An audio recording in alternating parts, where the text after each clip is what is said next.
We settled into Marrakesh, and two of us went down to a village called Amismis, which is near the epicenter of the earthquake that happened on September 8th. There's a small clinic that's treating patients there.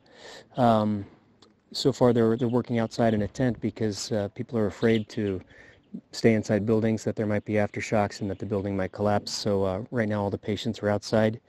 There were, I'd say, about 3 patients that were there overnight, and the rest of the severe cases have been referred to a bigger hospital in Marrakesh by ambulance. But in the morning, we were there, and then people began to arrive around 8:30 in the morning, and the place quickly filled up to about 15 patients, different types of wounded, broken arms, broken legs, cranial trauma, things like that,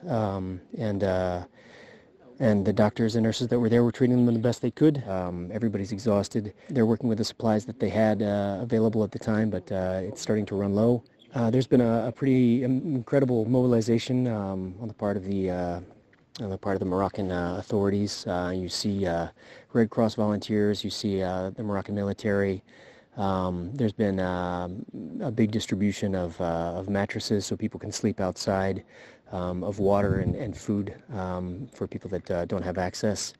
Additionally, there's ambulances moving back and forth between the epicenter and the referral hospitals.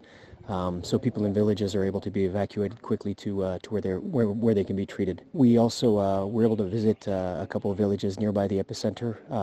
It's really incredible the devastation that we saw. The bigger cities, the more modern buildings seem to have held up pretty well, but a lot of the traditional buildings in the smaller villages have just been completely destroyed. There's nothing left but rubble and rocks.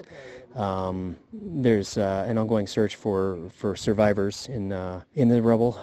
There's quite a few different tractors and forklifts driving around trying to move the rocks away to see if we can find people trapped underneath. The most acute phase of that is probably over now, and it's looking less and less likely that we'll find anyone alive, but they might still be able to find dead bodies to properly bury them.